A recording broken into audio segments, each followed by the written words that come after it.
When you're calculating parts per million and parts per billion, what you want to figure out ideally is how concentrated that chemical is. So are we having a lot of salt in water? Are we having a lot of carbon monoxide in the air? Carbon dioxide? What are we worrying about here? Okay, or pollutants from car exhaust, whatever we're looking at here. So parts per million is more like having one drop of, I don't know, food coloring in a bathtub, whereas parts per billion is more like having one drop of food coloring in an entire swimming pool. Okay, so this one is going to be more concentrated than this one, usually in the end. Okay, so the formulas we want to work with are parts per million, which is grams or milliliters of solute over grams or milliliters of solution times a million, which is 10 to the 6. Okay, and same idea for parts per billion, except it's going to be times a billion.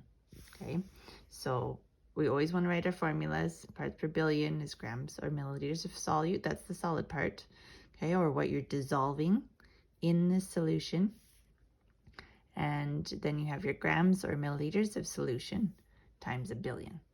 So if we were using an example like the Dead Sea has a high concentration of salt. There are approximately 350 grams of salt per 1,000 milliliters of water. Yeah, I looked that up. So if the question is, what is the salinity? That's how salty it is in parts per million. What we're going to do is we're going to start by writing our formula. Okay, we have parts per million, grams of solute or milliliters, and grams of milliliters or solvent times a million. Okay, so we write it again so that everything matches. So we said that we had 350 grams in the question. Okay, over how many milliliters of water? We had 1,000 milliliters of water. Okay, then times a million. So you grab your handy dandy calculator. Okay, unless you want to do it in your head. And you go 350 divided by 1,000. And then always push enter. Okay, and then the rest. So times 1 million. 1, 2, 3, 4, 5, 6. Okay, and that gives us that number. Okay, 350,000. Okay, so 350,000 parts per million, which is a lot. Okay, so that concentration of salt is quite high. In the booklet that you're given for an assignment, you were given 0.3 milliliters, 0.03 milliliters of food coloring in water. Okay, one thing to be aware of here is that a gram and a milliliter are the same. So if we're working in grams of solute, that's the same as milliliters of solute. Same thing as grams per solvent is the same as milliliters. So you can just go straight from grams to milliliters here. So we had 0.3 and 1,000. And technically we could add this to this, but that's very small amount, so it's not relevant. Okay, so 0.03 milliliters divided by 1,000 times a million.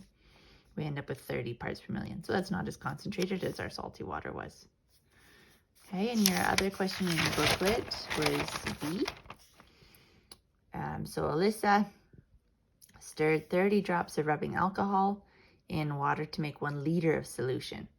Okay, as always with math questions and physics and chemistry, we always level up a little bit on the second and third questions. So in this example, you need to make sure these 30 drops are in milliliters and that this liter of solution is also milliliters.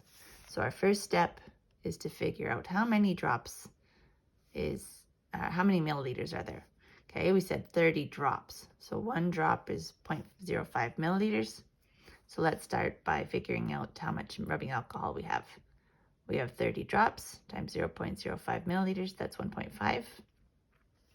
And there's 1,000 milliliters, that's something just to memorize, okay, in a liter. So 1,000 milliliters in a liter. Okay, that's how much water we have. Now we can do step 2, where you have a amount of grams of solute over solution. So this was our solute over our solution, 1.5 milliliters or 1,000 milliliters times a million. Okay, is this giant number. okay, which is, I don't know, what is that? 1 trillion, 500 billion. Or in scientific notation, we put 1.5 times 10 to the 9 parts per million. Okay, and if you're wondering where this 9 came from, it's because you move the decimal over 9 times. 1, 2, 3, 4, 5, 6, 7, 8, 9.